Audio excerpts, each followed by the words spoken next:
écoute. Chut, on écoute. Chut, on écoute. Chut, on écoute. Chut, on écoute. Chut, on écoute. Chut, on écoute. Chut, on écoute.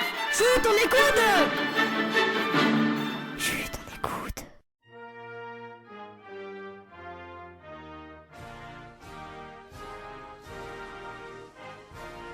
Bonjour à tous et bienvenue dans Chut, on écoute, l'émission consacrée à la musique, toutes les musiques, celles qu'on connaît mais qu'on voudrait connaître davantage, et celles qu'on ne connaît pas mais qu'on aimerait connaître.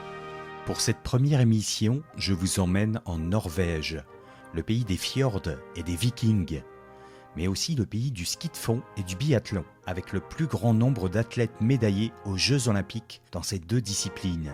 La Norvège se situe tout au nord de l'Europe.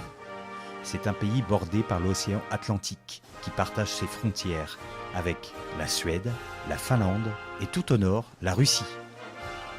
La Norvège, c'est aussi le pays des matins tranquilles.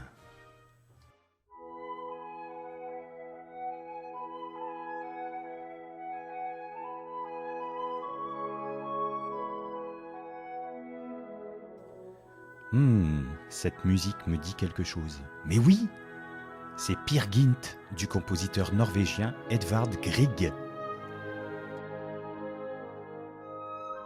Alors Peer Gynt, qu'est-ce que c'est ? Eh bien, à l'origine, c'est une musique écrite pour le théâtre, plus précisément pour une pièce, intitulée Peer Gynt, écrite par l'auteur norvégien, bien évidemment, Henrik Ibsen. L'histoire est celle de Peer Gynt, un homme aventureux et prétentieux qui décide de quitter son pays, la Norvège, pour découvrir le vaste monde. Mais son périple ne se déroulera pas comme prévu. Le morceau qui nous intéresse aujourd'hui s'intitule « Dans l'antre du roi des montagnes ». Il a été composé en 1874 par Edvard Grieg et constitue le 4e épisode des aventures de Peer Gynt, après « Au matin », « La mort d'Az » et la danse d'Anitra. Dans cet épisode, Peer Gynt, ayant séduit une des filles du roi des montagnes, se retrouve dans un monde de gnomes, de trolls et autres créatures issues du folklore scandinave. L'antre du roi des montagnes est un grand crescendo, c'est-à-dire que l'intensité sonore augmente progressivement. Dans cette musique, divisée en 3 parties, on peut entendre un thème, varié ou non, 18 fois au total.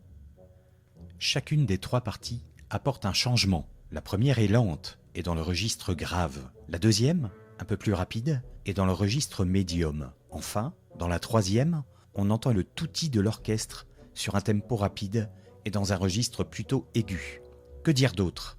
Sinon que les 2 premières parties privilégient le timbre des bois et des pizzicato, alors que dans la dernière, un chœur s'ajoute au touti de l'orchestre pour l'apothéose finale. Mais assez parlé, et place à la musique. Je vous propose une visite guidée dans la caverne du roi des montagnes.